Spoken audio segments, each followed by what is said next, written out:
எல்லாத்தையும் பார்த்துட்டு பேசிட்டு வந்தோம். ஆனால் ஒரு பெரிய அமைப்பை வைத்து அரசாங்கத்தினுடைய கவனத்திற்கு ஈர்த்து இந்த அமைப்பினுடைய நோக்கம் என்ன என்பதை எல்லாம் வெளிப்படுத்திக் கொண்டிருக்கிறோம்.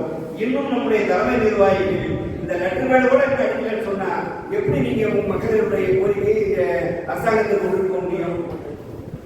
எப்படி நீங்க போய் நேரடியாக பேச முடியும்? நான் கூட்டமைப்புல இந்த பொறுப்புல இருக்கிறாங்கன்னு சொல்லி வாயால பேசுவது என்பது அவளை எடுபடுமா என்பதை யோசித்து பார்க்க வேண்டும். எனவே அந்த விசிட்டிங் கார்டு லெட்டர் பேட அவசியம் நீங்கள் அளிக்க வேண்டும். அடுத்து வரக்கூடிய செயற்குழு கூட்டத்தில் நீங்கள் ஒவ்வொரு லெட்டர் பேடை எங்கிட்ட போகுது. அந்த அடிப்படையில் சென்றால் தான் நம்முடைய கூட்டமைப்புடைய வேலையை செய்யும். எனவே அந்த முயற்சியை நீங்கள் இறங்க வேண்டும் என்று நான் இந்த நேரத்தில் கேட்டுக்கொள்கிறேன்.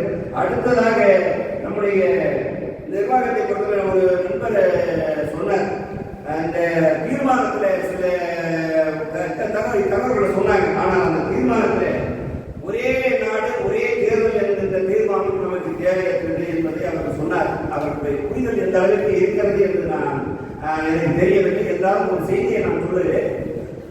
பேரவைக்கு அண்ணா அவர்கள் நாடாளுமன்ற உறுப்பினர்.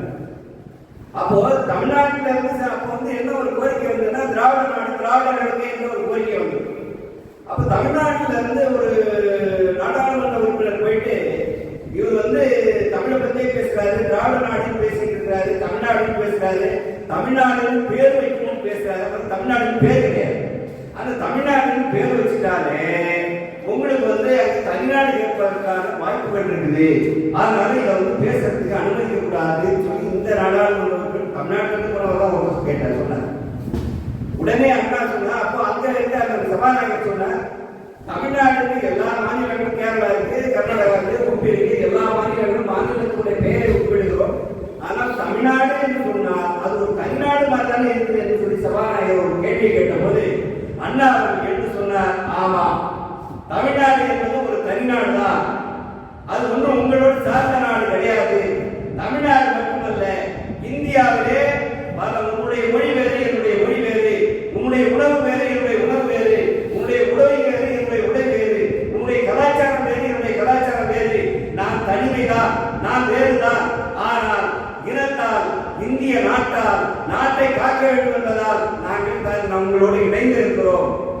இது ஒரு காலத்தில் 56 சமஸ்தானங்களாக இருந்ததுதான், 56 நாடுகளாக இருந்ததுதான். வெள்ளைக்காரர்கள் அதை ஒருங்கிணைத்தார்கள். இன்றைக்கு ஒரே யூனியன் பிரதேசமாக இதை உருவாக்கி இருக்கிறார்கள். எனவே உன்னுடைய கலாச்சாரம் வேறு, பண்பாடு வேறு. எனவே என்னுடைய நாடு தமிழ்நாடு தான், அதை மாற்றவில்லை. இந்தியா ஒரே நாடாக இருக்க வேண்டும், பாதுகாக்கப்பட வேண்டும் என்பதற்காக உங்களோடு நாங்கள் இணைந்திருக்கிறோம் என்று நாடாளுமன்றத்தில் சொன்னார். அதுதான் அந்த கூற்று இன்றைக்கு மாற்றுவதற்கான சில முயற்சிகள் நடந்து கொண்டிருக்கிறது.